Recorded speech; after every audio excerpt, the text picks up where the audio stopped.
Dalawa, yung kanilang muka, hindi na ganun kaitim. Hindi na ganoon sobrang kaitim, di ba?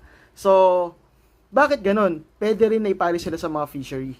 So, sa mga fishery na puti ang muka, di ba? So, pakitaan ko kayo sa isang hybrid. Ibig sabihin, F1 or isang hybrid na parisan ng isang pure na fisher at isang parisan ng pure na personata. So, ito yung kinalabasan, no? So, kung titingnan mo siya, mukha siyang personata.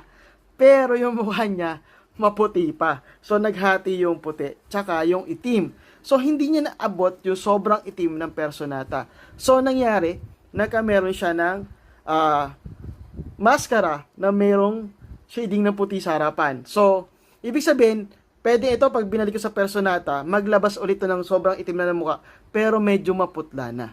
Tama?